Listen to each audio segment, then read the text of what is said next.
सर्दियां आते ही मोगरा का पौधा फूल देना बंद कर देता है क्योंकि सर्दियों में मोगरा का पौधा डोरमेंसी में जाना शुरू कर देता है। और जैसे ही अक्टूबर का महीना ख़त्म होगा तो आप देखेंगे कि मोगरा का पौधा बिल्कुल भी फूल देना बंद कर देता है। जैसे जैसे आपके एरिया में टेम्परेचर कम होता जाएगा वैसे वैसे आपका मोगरा का पौधा फूल देना बंद कर देगा और ग्रोथ करना बंद कर देगा। लेकिन अगर आपकी एरिया का टेम्परेचर 25 डिग्री से ज़्यादा है, 30 डिग्री के आसपास अभी भी बना हुआ है, तो मोगरा अक्टूबर तक फूल देता रहेगा। तो इसके लिए आपको काम इसके ऊपर क्या क्या करना है, या फिर आपका मोगरा का पौधा बिल्कुल भी फूल देना बंद कर चुका है, ग्रोथ उसकी बिल्कुल रुक गई है, डोरमेंसी में वो जा चुका है, तो ऐसे पौधे में आपको क्या करना है, इसको आपको बचा करके अगले सीजन के लिए कैसे रखना है, ये सारी जानकारी आज के इस वीडियो में मैं आपको देने वाली हूँ। तो friends, welcome to my channel green house. और आज का हमारा पौधा है मोगरा का पौधा। तो आपको दो कंडीशन देखने के लिए मिलेगी। अगर आपके एरिया का टेम्परेचर अभी भी ज़्यादा है, 30 डिग्री के आसपास बना हुआ है या 30 डिग्री से ज़्यादा बना हुआ है, तो आपका मोगरा फूल देगा। लेकिन काफ़ी सारे एरिया में टेम्परेचर कम होना शुरू हो जाता है। मोगरा की कुछ वैरायटी भी होती हैं जो कि जल्दी फूल देना बंद कर देती हैं, और कुछ वैरायटी ऐसी होती हैं कि जो अक्टूबर तक फ्लावरिंग करती रहती हैं। तो दो कंडीशन आपको मिलने वाली है। पहली कंडीशन कि आपका मोगरा बिल्कुल फूल देना बंद कर चुका है, और दूसरी कंडीशन जहां आपका पौधा अभी भी फूल दे रहा है। तो आपको सबसे पहली कंडीशन में करना क्या है कि पौधे को हटा दीजिए उसकी धूप वाली जगह से, और उसको ऐसी जगह पे आप रख दीजिए जहां पर पौधा कुछ 2-4 महीने रेस्ट ले सके। ऐसी जगह पर जहां पर इसको बहुत तेज़ धूप की ज़रूरत भी नहीं है, थोड़ी थोड़ी धूप भी मिलती रहे और बहुत ज़्यादा छाया भी इसके ऊपर ना पड़े। क्योंकि अगर आप छत के ऊपर गार्डनिंग करते हैं या फिर बालकनी में गार्डनिंग करते हैं तो आपको धूप वाली जगह की ज़रूरत पड़ेगी अपने गुलाब के पौधे के लिए, या फिर गुड़हल के पौधे के लिए, या फिर ऐसे पौधे जो कि सर्दियों में बहुत ही बढ़िया फ्लावरिंग करते हैं, जैसे कि गुलदावदी और मैरीगोल्ड। गेंदे के पौधे को आप तेज़ धूप वाली जगह पर रख दीजिए, और जो मोगरा का पौधा है इसको आप शिफ्ट कर दो दूसरी जगह पर। लेकिन सबसे पहले तो आप इसकी जो ब्रांचेस हैं, अगर बहुत ज़्यादा घना पौधा है आपका, तो थोड़ा सा मैनेज करने के लिए इसको किसी भी चीज़ से आप इस तरीके से बांध दीजिए। जैसे कि मेरे पौधे की ब्रांचेस काफ़ी फैली हुई थी तो मैंने इसको बांध दिया है। अगर ऐसे पौधे में आपके पास लंबी लंबी ब्रांचेस है, जो कि बहुत ज़्यादा बिखरी हुई ब्रांचेस है, तो थोड़ी थोड़ी कटिंग भी आप कर दो। बहुत ज़्यादा हार्ड प्रूनिंग आपको नहीं करना है। ऐसे पौधे की हार्ड प्रूनिंग अब हम मार्च में जा कर के करेंगे, क्योंकि मार्च सही टाइम होता है मोगरा के पौधे के ऊपर बहुत ज़्यादा हार्ड प्रूनिंग, बहुत ज़्यादा कटाई छटाई करने के लिए। अभी हमको बस इसको ऐसे ही रख देना है। इसके साथ अगर आपके पास छोटे पौधे हैं, आप जल्दी ही नर्सरी से ख़रीद के लाए थे या फिर आपने कटिंग से लगाया था, जैसे कि आप देख रहे हैं ये छोटे पौधे, इनको मैंने कटिंग से ग्रो किया था, तो ये जिस पॉट में लगे हुए हैं आपको इनको इसी पॉट में ऐसे ही रख देना है। इस मौसम में, इस सीज़न में आपको कोई भी रिपोर्टिंग अपने पौधे के अंदर नहीं करनी है। अगर आप मोगरा का पौधा खरीदना चाहते हैं तो अब आप मार्च महीने का इंतज़ार करें। जो आने वाली गर्मियां हैं, आगे के सीज़न के लिए वेट करना। इससे आपको आने वाले सीज़न में ज़्यादा अच्छे हेल्दी पौधे मिलेंगे।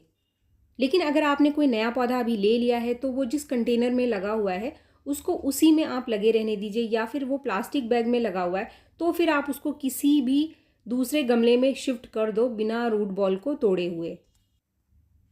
इसके साथ ही जो पौधा आपका डोरमेंसी में जा चुका है, ऑलमोस्ट फ्लावरिंग करना बंद कर चुका है, तो उसके अंदर आपको अब बहुत ज़्यादा खाद देना बंद करना पड़ेगा। अगर आप बहुत ज़्यादा खाद उस पौधे को देते रहेंगे तो उसकी जो जड़ें अब सोने की स्थिति में है वो ख़राब हो सकती हैं, क्योंकि जो भी खाद आप दोगे वो ठीक से पौधे को ऊपर तक पहुंचा नहीं पाएगी। आपके पौधे की मिट्टी में ही वो खाद पड़ा रहेगा, क्योंकि जड़ें काम करना बंद कर चुकी हैं लगभग। तो आप ऐसे पौधों को बहुत ज़्यादा खाद ना दें। अब ऐसे पौधे में आपको करना क्या है, ऐसे पौधे को आपको अगले सीज़न के लिए अगर बचा करके रखना है, हेल्दी बना करके रखना है, तो आपको करना क्या है, जो फर्टिलाइज़र आप दे सकते हैं उसकी जानकारी मैं यहाँ पर आपको दे रही हूँ। लेकिन इस फर्टिलाइज़र को भी आपको सिर्फ महीने में एक बार देना है। यहाँ मैंने आधा चम्मच चाय की पत्ती ली थी, फ्रेश चाय की पत्ती जो अभी उबाली नहीं है। इसके बाद हमने ली है आधा चम्मच हल्दी पाउडर, ताकि हमारे पौधे की जो मिट्टी है उसके अंदर कोई कीड़ा या फिर फंगस ना लगे। अब यहाँ पर अगर आपके पास केले के छिलके का पाउडर है तो आप केले के छिलके का पाउडर 1 चम्मच इसको ज़रूर दें, या फिर आपके पास मार्केट का पोटाशियम खरीद कर रखा हुआ है तो आप आधा चम्मच पोटाशियम भी इसको दे सकते हैं। पोटाशियम हम इसलिए दे रहे हैं क्योंकि पोटाशियम से जो हमारा पौधा है, जो कि ऑफ सीज़न है, जो अब फूल देना बंद कर चुका है, तो आगे स्ट्रेस से बचा रहेगा। जैसे ही बहुत ज़्यादा ठंडियाँ पड़नी शुरू होगी तो ऐसे में आपके पौधे को कोई भी नुकसान नहीं होगा। आपका पौधा वैसा का वैसा जैसा कि इसे आपने छोड़ा था इस समय, वैसा ही आपको ये मार्च के महीने में मिलेगा। तो फ्रेंड्स, ये जो फर्टिलाइज़र मैंने अभी इस पौधे में डाला, अगर आप इसको चाहें तो फिर से एक आध महीने बाद अपने पौधे के अंदर रिपीट कर सकते हैं। इसके साथ ही पौधे को आप बहुत ज़्यादा पानी कभी भी ना दें, क्योंकि आगे सर्दियाँ आएंगी और आप बहुत ज़्यादा पानी अपने पौधे को देंगे तो पौधे की जो जड़ें हैं वो गल सकती हैं, उसके अंदर फंगस लग सकता है और सर्दियों में आपका मोगरा का पौधा ख़राब हो सकता है। तो फ्रेंड्स, ये पहली कंडीशन थी कि अगर आपका पौधा डोरमेंसी में जा चुका है, फूल देना बंद कर चुका है, तो ये सारे काम जो मैंने अभी आपको बताए ये आपको अपने पौधे के ऊपर करना है। अब दूसरी कंडीशन आती है कि आपके पास कोई और पौधा है जो कि फूल दे रहा है अभी भी, तो ऐसे पौधे को आपको अभी भी तेज़ धूप वाली जगह पर ही रखना है। ऐसी जगह जहाँ पर दिन का टेम्परेचर अभी भी बहुत ज़्यादा है तो पौधे अभी भी फूल देंगे और अक्टूबर तक मोगरा फूल देता रहेगा। थोड़ी सी जो फ्लावरिंग है आपको कम मिलेगी, क्योंकि मोगरा गर्म जलवायु का पौधा है और तेज़ धूप और गर्मी में ही बहुत बढ़िया फ्लावरिंग करता है, लेकिन कुछ काम करके आप अक्टूबर तक इसके अंदर फ्लावरिंग ले सकते हैं।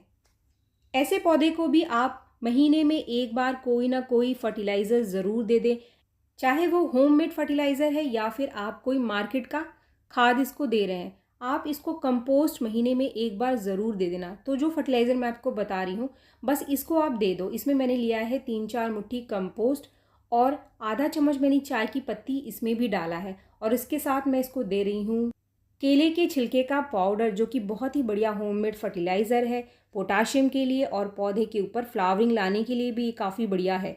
तो आप सिर्फ इस फर्टिलाइज़र को अपने मोगरा के पौधे को दे दो 20 दिन में, महीने में एक बार, जो भी आपका पौधा अभी फ्लावरिंग कर रहा है। तो आपका जो पौधा है वो अक्टूबर तक फ्लावरिंग करता रहे। और अगर आपके पौधे को अच्छा टेम्परेचर मिल रहा है, दिन का धूप काफ़ी बढ़िया मिल रहा है, तो आपका पौधा अच्छी ग्रोथ करेगा और फूल देता रहेगा। फ्रेंड्स, ऐसे पौधे में जो फूल दे रहे हैं तो आप इस फर्टिलाइज़र के अलावा नींबू के छिलके का फर्टिलाइज़र भी मैंने आपके साथ शेयर किया था। आप नींबू के छिलके का फर्टिलाइज़र दे सकते हैं। नींबू के छिलकों को भिगो करके आप एक दिन के लिए रख दो और अगले दिन जो उसका लिक्विड फर्टिलाइज़र बनेगा उसको आप मोगरा के पौधे में दे सकते हैं। उसके साथ ही सूखी चाय की पत्ती का जो कंपोस्ट है, यानी वो चाय की पत्ती जो चाय की छन्नी में बच जाती है, उसको सुखा करके धो करके भी आप 15 दिन में 3 से 5 चम्मच मोगरा के पौधे को अगर देंगे तो मोगरा आपका फ्लावरिंग बढ़िया करे। या फिर आप केले के छिलके और प्याज के छिलके दोनों को भिगो करके एक दिन के लिए रख दो और उसका जो लिक्विड फर्टिलाइज़र बनेगा उसको छानकर भी आप 15 से 20 दिन में आप मोगरा के पौधे को दे सकते हैं। या फिर आपके पास घर के अंदर डीएपी रखा हुआ है तो आप होममेड फर्टिलाइज़र अगर नहीं देते हैं तो डीएपी के कुछ दाने, 7-8 दाने आप इसको सितंबर के महीने में अभी दे दो तो अक्टूबर तक ये फ्लावरिंग करता रहेगा। तो जो भी आपको सुटेबल लगे, चाहे होममेड फर्टिलाइज़र या फिर डीएपी, दोनों में से कोई एक ही आपको इस्तेमाल करना है। दोनों का इस्तेमाल आपको नहीं करना है, क्योंकि अभी जो हमारा पौधा है वो डोरमेंसी में जा रहा है, तो आपको बहुत ज़्यादा फर्टिलाइज़र का इस्तेमाल नहीं करना है अपने पौधे के अंदर। तो फ्रेंड्स, आप इन सारी चीज़ों का ध्यान रखें। अक्टूबर तक आपका मोगरा काफ़ी बढ़िया फूल देता रहेगा। वीडियो अगर आपको पसंद आए तो एक लाइक ज़रूर करें और मेरे चैनल को आपने अब तक सब्सक्राइब नहीं किया है तो मेरे चैनल को सब्सक्राइब भी ज़रूर कर लें। मिलते हैं मेरे नेक्स्ट वीडियो में, तब तक के लिए थैंक यू।